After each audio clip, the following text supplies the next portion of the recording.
Different expectations, different declarations on French President Emmanuel Macron faced with many men and women in Yaoundé, Cameroon today. The French President and Cameroonian President Paul Biya addressed key issues, questions posed to them by men and women of the press. Ladies and gentlemen, in this edition of the news, you shall be understanding the visit of French President Emmanuel Macron in the deeper part with our guest tonight, who is connected from Yaoundé. But the people of Limbe in the Fako of the Southwest region also have their own expectations from the visit of the French President. In the course of this newscast, traditional rulers from the conflict-stricken northwest and southwest regions of Cameroon, religious officials have converged on Buea. They think that the lack of truth on the part of warring parties is why the crisis is worsening in the two Anglophone region. It's been on for over 5 years. Ladies and gentlemen, thanks for trusting Equinoxe Television.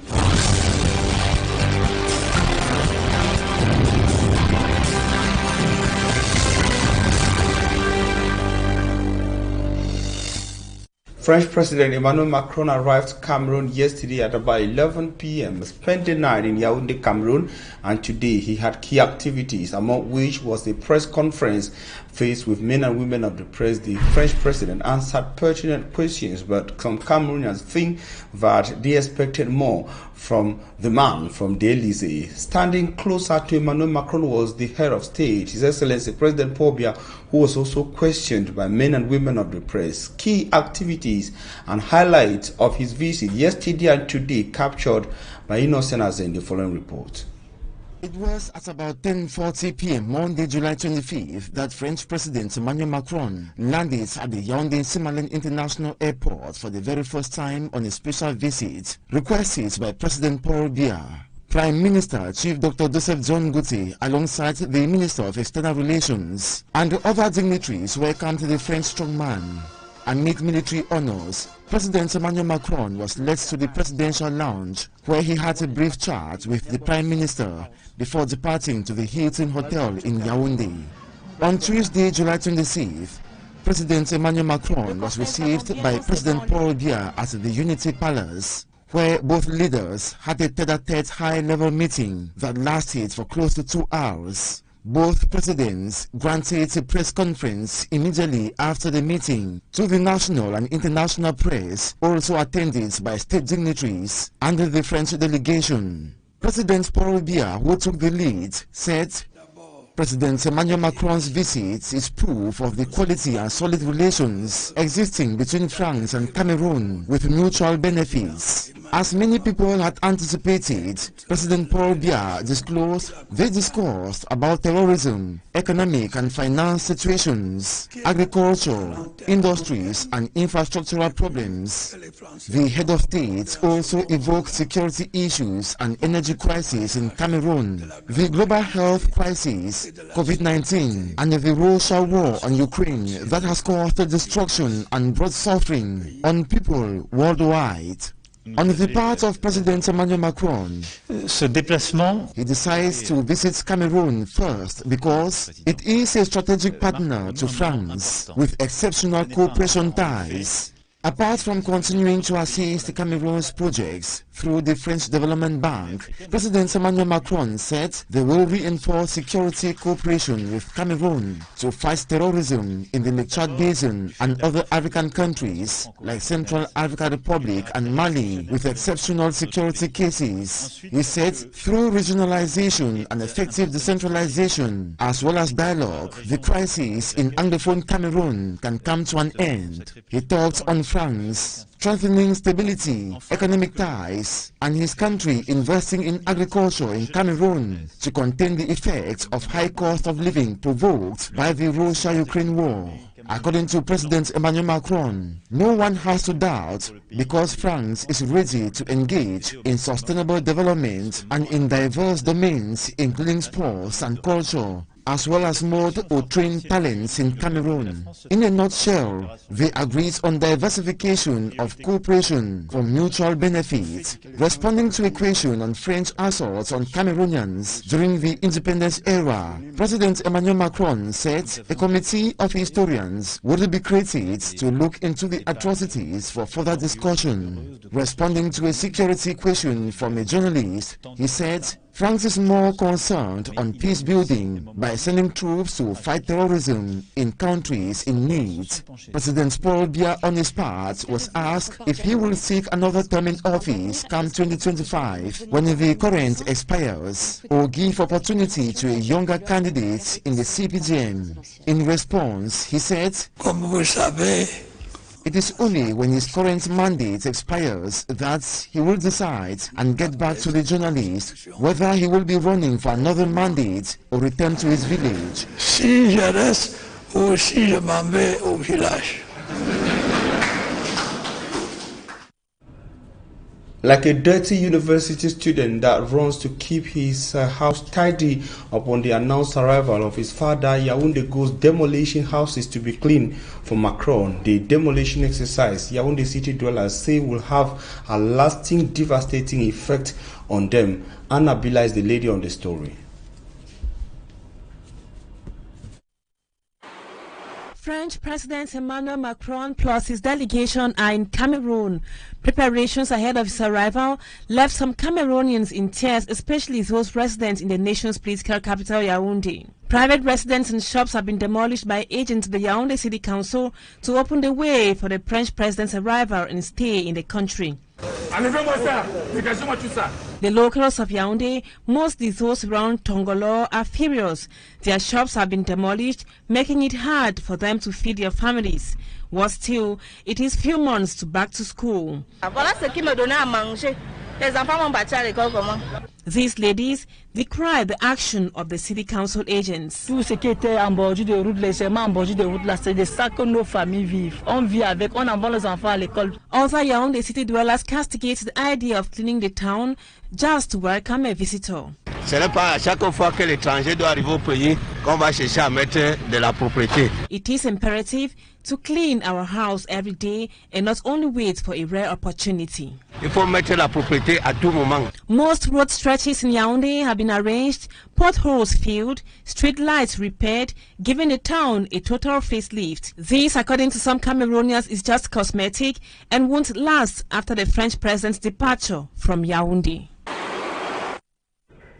If over, Macron said during the press conference in Yaoundé today, was over brought him to Cameroon, where some Cameroonians, notably in the city of Limbe, should be feeling disappointed now.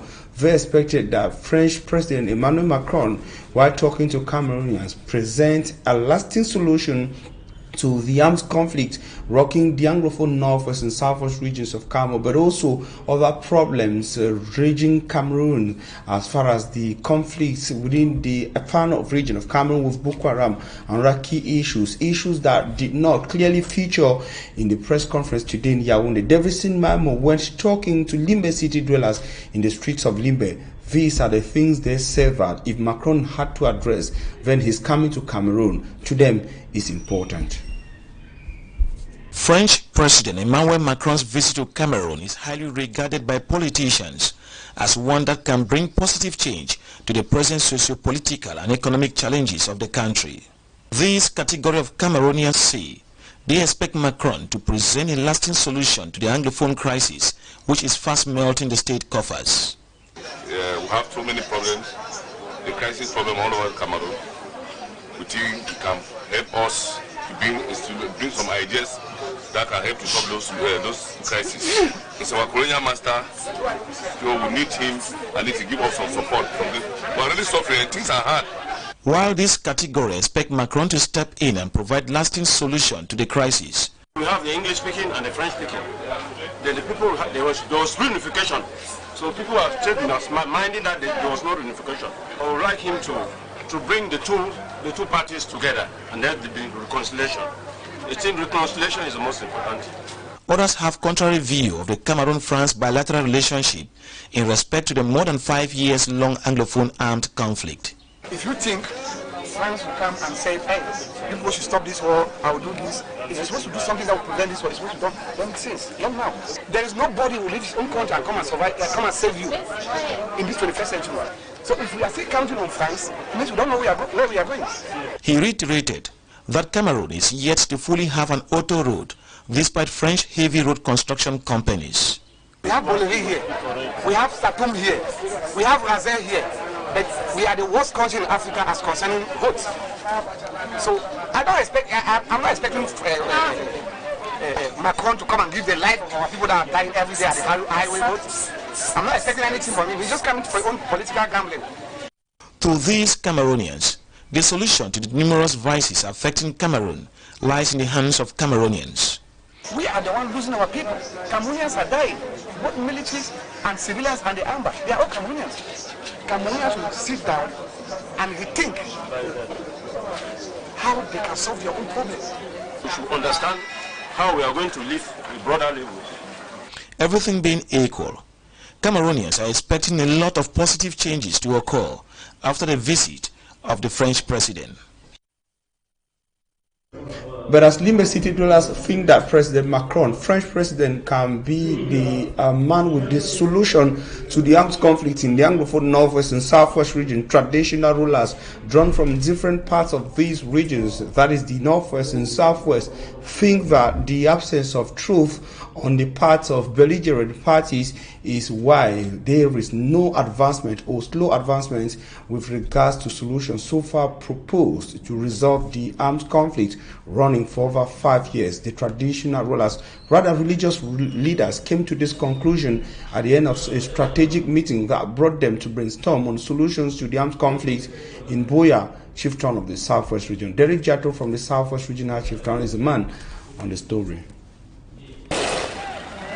Drawn from the two English regions of Cameroon hit by the armed conflict for over 5 years now, these religious leaders have converged on Buea for a 3-day seminar organized by the National Peace Office of the Presbyterian Church in Cameroon. The main objective of this workshop is to build our capacity, and to also get engaged in peace campaigns and to sensitize the public on the need for peace. And this has been coined on the topic conflict prevention and peace management among religious leaders. During the seminar, these clergymen pointed out why there is very little advancement in finding a lasting solution to the crisis and justifying why they seem helpless in the present dispensation. This is my worry as a pastor, because I realize that we are only hanging around certain issues which are inclined either tribalistic or ethnic concerns, but which are not actually bringing the fundamentals of the truth, which would have actually eased the situation where we find ourselves. But so far as we continue to do what we are doing, and truth is not coming out, and we are only hanging on ideologies that will either buttress this person's opinion or that person's opinion, I see the conciliation far-fetched. At the end of the seminar, these men of God begged all the parties to tell the truth on which they can now stand and convince their followers to see reasons why they should give peace a chance. I don't know why I keep saying traditional rulers, but they have religious leaders drawn from different parts of the Northwest and Southwest region. They believe that the absence of truth from the part of the belligerent or the warring parties is the major obstacle to the advancement of solutions so far proposed to the Anglophone crisis. You bear with me that it seems like people have different opinions on who has the magic solution to the conflict that has claimed over 3,000 lives and has displaced several others, close to 1 million, some within and out of Cameroon. And the crisis is still on. But the United States of America is one of the foreign strategic partners that has been preoccupied by the armed conflict that has destroyed lives and livelihoods in the Anglophone regions of Cameroon. This also featured in the visit of the U.S. ambassador to Buea in the Southwest region. He used the occasion, that is his visit, to recount efforts so far made by the U.S. government to see that normalcy returns to the Anglophone part of Cameroon. Derek Jato once again. His Excellency Christopher Lamora, the Ambassador of the United States of America to Cameroon, visit Buea, the Southwest Regional Capital. I came to the Southwest region and specifically to the city of Buea for several reasons. One is to be able to see a part of the country that I have not seen since my return to Cameroon in March. The position of America on the socio-political crisis in the Northwest and Southwest regions of Cameroon has once again been echoed during this diplomatic visit to Buea. Everyone has the same objective, which is that peace will reign and that people will be able to go back to having productive and safe lives throughout the country. Whatever the United States can do effectively to contribute to that goal, we will continue to do. And after a close to an hour tete-a-tete with Mayor David Mafani Namange, the mayor of the Buea Council and his collaborators here at the office of the mayor in Buea, the mayor briefed the press on some issues discussed with the ambassador. We have discussed a wide range of things. First, action speaks louder than the words. Buea has presented itself to him without me talking, that Buea is peaceful, is in a green zone.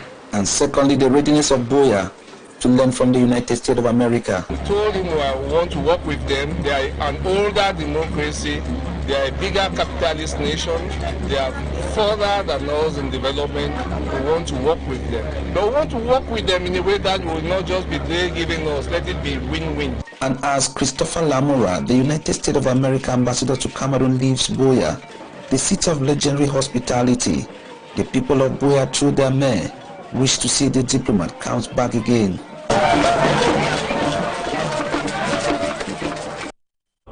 With over 4,000 malaria cases detected across Cameroon every year and the rising rate of death linked to malaria, health experts in the far north or the north region of Cameroon have blamed the situation on the lack of use or the non-usage of treated mosquito bird nets by most families.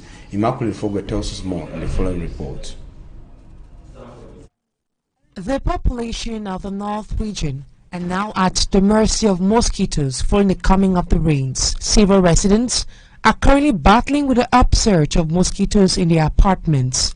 This has resulted in an influx of malaria-infected cases in health centers across the region. Stagnant water and poor waste disposal are equally other factors favoring the rise in the cases. To help contain the high mortality rates, especially amongst children within the age of 0 to 5 years old and pregnant women, mosquito nets were distributed to the population. The best way to prevent malaria is to sleep in a treated mosquito net, clean all surfaces and equally making sure that there are no stagnant water around us. In Cameroon, at least 30% of those visiting hospitals have been transmitted the Plasmodium malariae parasite, and at least 4,000 out of the 3 million cases recorded have died. Imagine a place you've been living for over 15 years. Most of you will call it home just to get up one day and be told to leave the area. That's the situation of inhabitants of Yatika, a village in the Douala Free Municipality. They've been asked to leave the area and they say that they have nowhere to go. The situation, observers say, that is threatening social peace. We have details with Mala Glory in the following report.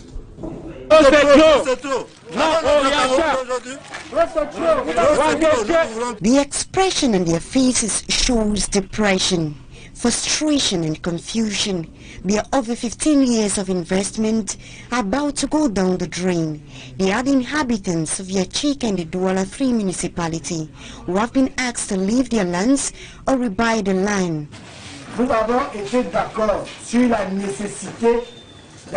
We all agreed that construction works and other transactions on the land should be halted in order for things to be made clear.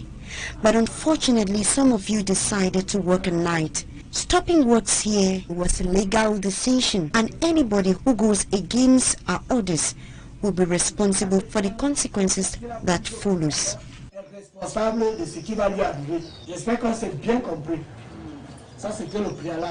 According to the divisional officer, they are illegally occupying a land which to him belongs to a certain Mutassi family. These future transactions involve the entire clan, the village and the family in question, though the families are the center of it all. Echika is a small locality in Douala 3 which has been existing for over 16 years according to the inhabitants, and asking them to leave is total injustice. We bought our plot in a right way, and after we bought the plot, after 30 years, people came back here and told us that we should buy the plot back to another family. Meanwhile, we bought it with a line title. We don't know the injustice that is running down. We don't know what is happening. A meeting organized by the divisional office of Douala 3 seems futile as the angry locals proved resistant to his suggestions. Après ça, quelle est la garantie que nos enfants ne subiront pas le même sort? Parce que nous traversons tout ce qui se passe dans la République du Cameroun. Après une génération, soit après 20 ans, 30 ans, on a trompé nos parents, on a fait ceci. This other local says they aren't sure if the process of rebuying lands will end here, as their children might face the same situation in future. Meanwhile, the divisional officer promised the locals compensation shall be made according to class and amount of investments. A great proportion of Cameroon's mangroves have been destroyed by illegal exploitation, and mangroves conservation experts warn that the situation is very serious and the threat to the ecosystem is severe and consequences on the ecosystem are far-reaching. On the World Mangrove Conservation Day, we spoke to an expert. Babla Jonathan asked some pertinent questions to Dr. Modi Kendi, who responded in the following extract. The Rio de Rey estuary, which is bordering Nigeria from the north to the northeast. You have the Cameroon estuary, which is essentially made up of the Rey estuary itself, and apart of that, you have the small block which is up to 1,000 hectares of mangrove, which starts from the Nyong River or bordering the Nyong River, which is adjacent to the Douala Idea National Park, up to the River Thames. So that block is usually known as the Rio Thames. So you have the Rio Thames estuary or the Rio Thames area, you have the Cameroon estuary, you have the Rio de Rey estuary. But within these pockets, you could have patches of mangrove which at times may be associated to one of the other mangrove blocks. The Cameroon mangrove block has lost about 50% of its mangroves, and the trend is still on. Today, we have 234,000 hectares still left. But mind my words, there are thousands of football fields at each block. Those essentially from the Cameroon estuary, they leave their own estuary block to go and log at the nearby town like Tico, because of the species which is most favored, the Rhizophora racemosa, which takes almost a century to attain a diameter of 100 centimeters. This Rhizophora is not found in the other blocks of mangroves. It's essentially in this block, Central and West Africa.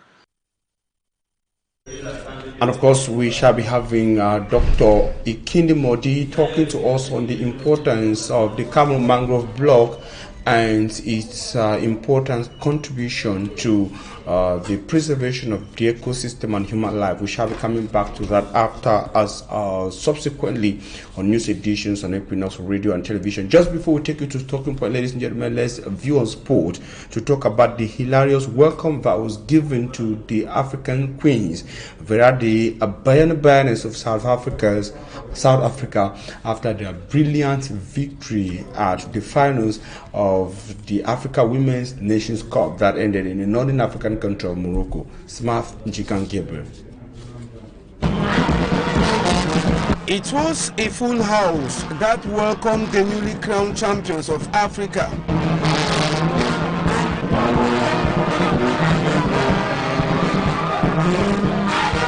At the Old Tambo International Airport in South Africa, the supporters were in their numbers, leaving no space as they struggled to see the players of Bayana Queens of South Africa.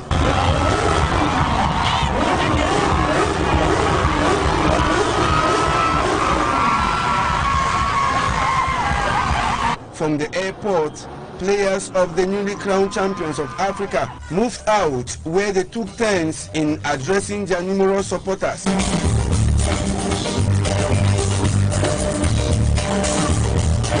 The coach of South Africa, Desiree Ellis, who won the Women's Coach of the Year at the CAF Awards, was happy picking up the trophy and promised to be a better flag bearer during the FIFA's Women's World Cup next year. We had a meeting and I asked them, what are your ambitions? Jermaine Siposenwe said, we want to win AFCON. I said to Jermaine, first the World Cup qualification. She said, no, if we win AFCON, we qualified for the World Cup period. So they were so confident.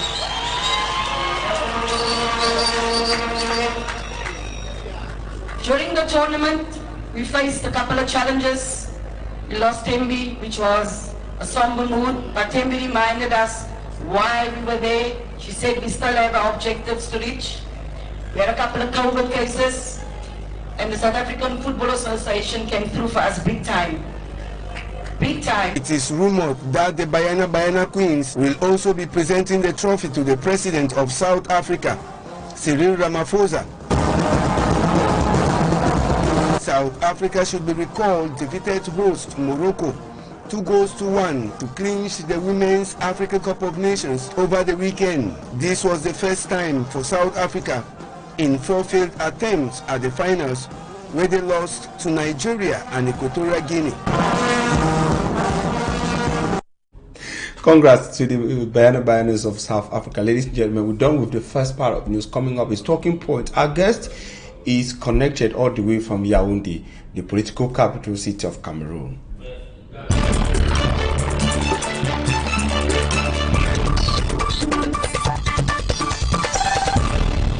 Tonight, we're going to be reviewing the visit of French President Emmanuel Macron and what impact it will have on succession in Cameroon, but also the Anglophone crisis, key issues raised by most Cameroonians in their reactions to expectations from the visit of the occupants of the Élysée. And we're having a civil society actor, we're having Tagia Pascal, who is connected all the way from Yaoundé. Pascal, Tagia, thanks for accepting our invitation. Thank you, Armstrong. Thank you. Hello, viewers. Hello to all Cameroonians on this day. Thank you for inviting me. We're happy to have you. You are in Yaoundé. What is the atmosphere in Yaoundé with French President Emmanuel Macron on day 2 of his visit?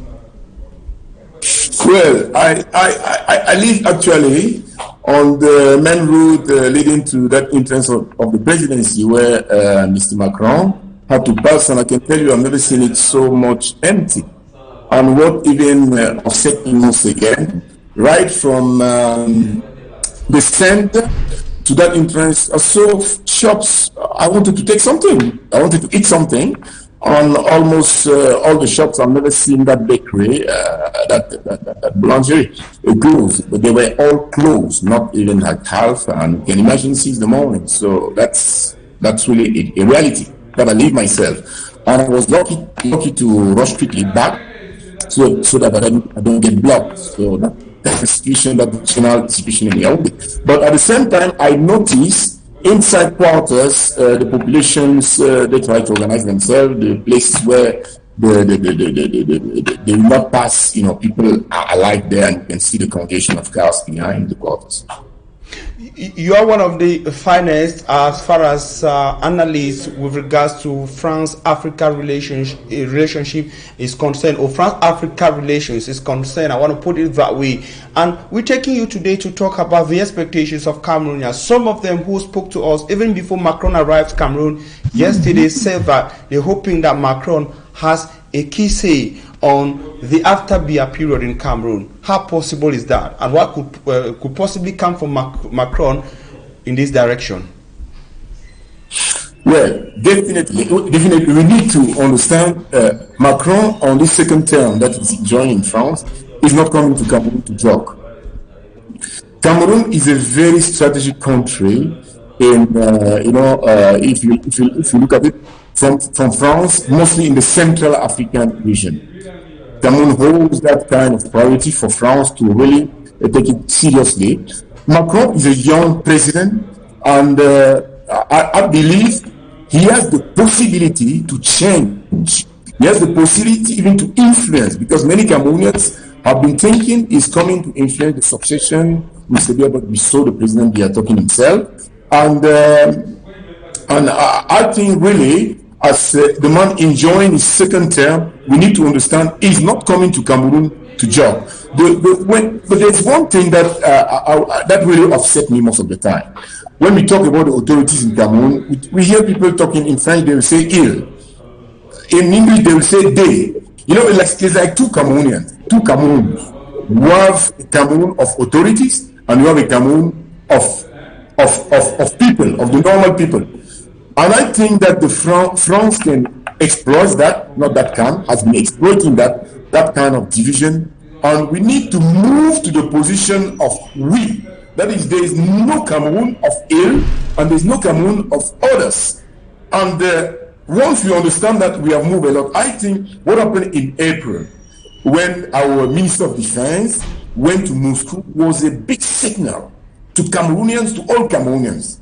And Cameroonians need to understand that if those authorities, the leadership, have been led by France, as we know, as the colonial power, at the same time, these authorities they wish to get out of that grip. And we are helped by what is happening in the world at the moment. Because at the time the Minister of Defense goes to Moscow, this is the time of signals all over the world, where a country is saying, listen, you have been saying that you are the one in charge for our security. That time has ended. We can go somewhere else. Although they wouldn't say it, but that's what the population has to understand, that there is no more ill, there is no more they are ours, they are Cameroonians. At the same time, we are talking about the power. Although the prestige of France is falling, this is obvious. There are many signs. What happened in Mali, and that may happen in Niger, and that's what Mr. Macron is afraid of. Because imagine that happening only to Niger. Imagine France without the uranium and all this coming from Niger. And we just need to get down to the truth and understand the realities. I was hoping that maybe we can talk also about the crisis in the NOSO, but maybe you want to ask me that again. But what I'm trying to say, Armstrong, is that we as Cameroonians, at the same time, we still have to play the game, like having many people going to welcome in. But there are signs that the authorities are putting out. There are many signs. There are many issues that in this country, usually, traditionally, France would have been the one to do it. But now they have to struggle. There is the issue of Bolloré, also from the port, where we see that France doesn't just come and grab it like before, like at the time they will impose themselves to build the bridge on the Houri River. As before, they impose themselves of seeing a Chirac flowing from France to come and tell the Chancellor of Germany that, listen, you don't sign this new accord because Cameroon is our portion. These times are passing, and we need to grip. We as the population, we need to back those in front, knowing that although France has put them, has been telling them do this or do that, but the time When the government is giving signals, we need to catch these signals and go ahead with the government. That's what I would like to say. Can you get me now? In your development, say these young people who go and clap. Who are these young people? Do we educate them to understand that the real problem, the real origin of our difficulties, of our poverties is that? Have they been educated to that? At the same time, let us remember the people there in that leadership. They are not free 100% to do what is good for us all, but they are with us, and they try to give signals that we need to grab. We need to put a strong grip in it and go ahead. That's just what I can say at the moment. Please, can you get me now? I want to get it from you. You saying that we should rise and say, referring to Cameroonians, that should rise and say that it is time for us to do things differently. But in your analysis, I heard you saying that the people need to rise and say that they now want to go somewhere. Is it not better to rise and say that we want to do things by ourselves than saying that we want to go somewhere, like changing France maybe for another superpower? No, listen, Armstrong. There are issues that we need to understand as a people, as Cameroonians. You see, at this point of time, seeing Mr. Macron flying to Cameroon, we know he's going to visit other countries like Guinea-Bissau and all this. But seeing Macron flying is a signal. France is falling in prestige. France, even within the European countries, the European Union, is losing the grip that they have. You have Italy standing and saying enough is enough. So it's not only from Africa where the Christ coming to say, listen, let us do our things. Forget about the CFA. I want us to talk about. Look, I want us to analyze it from what happened in Yaoundé today. He knows that time is ending. So I think that Macron is an intelligent person. He's a wise president, I believe, because he's a young president as well, and he's seeing things happening. So he needs to be more pragmatic. He needs to be realistic. It's not like at the time you could have the Sankaras, the Gaddafi, the Lumumba just brush away a speech. That time has passed, and you have. Even in Cameroon, if you don't see it so much open, but you see the government trying to take with courage some steps. I took that case of Bolloré, and I took the case of the Minister of the in April. The country, the population, we need to understand that. And that's why I am insisting that we need to join on that, and they understand that the game is on. Now listen. Now, listen, can you get me please? On the basis of because if they don't do it, there are other superpowers, as we're talking about power. Hello. Like Russia, that has not been hiding. Yes, you are talking about you are talking about Russia. With regards to what happened in Yaoundé today, we heard the president of the Republic of Cameroon in response to a question asked by a French journalist on the recent accord signed between Cameroon and Russia.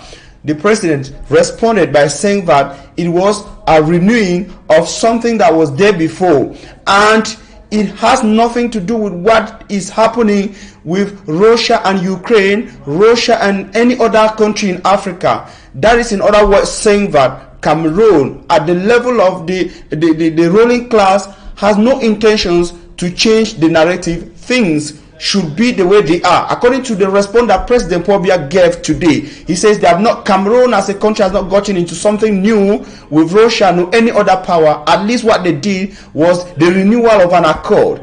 It means that the people think differently, but the government, the power in place, the ruling class thinks differently. Do you agree with me? Let me comment that point. It's time we get ourselves deep in truth. It is not what is said on the table. It is not what is said on top of the table. In politics, that is the truth. It is not, it is what is said, that's the truth. The politics go all about what is under the truth. What is under the table. And I can tell you, Mr. Biya, for that one, is a man of high diplomacy. They can say that on the table, but that's not the truth. That's not what we are going about. You know, Cameroon will never fall down. You see, Cameroon doesn't play the kind of politics of Martai kind of politics that is to make some group or jump out and say, we will not stand for this. No. And that's not really what I think the government is trying to play. Mr. Macron comes, he can say it loudly, it can be published in the social media, in televisions, but I can tell you the message has gone through. The real message is under the table. The real message is a warning to tell France, listen, that time is over. If you allow, we'll talk a bit about the Anglophone crisis. All right, thank you. Can I talk about that? Thank you very much. Thank you very much, Mr. Taje Pascal. Thanks for accepting to be a guest. You are a civil society actor and also one of the finest commentators on Pan-Africanism and relations between France, Cameroon and other African countries. We thank you for your time from Yaoundé, Cameroon. We shall be coming back to you subsequently. Ladies and gentlemen, that was all we had time for as far as information and investigated stories are concerned across Cameroon. Still your number one television channel. It's Equinoxe. Shortly after this, you will be having Equinoxe Soir from Yaoundé. The news in the French language comes up at 8 p.m. still from Yaoundé. I'll be back here tomorrow for a fresh dose of the 6 p.m. God willing.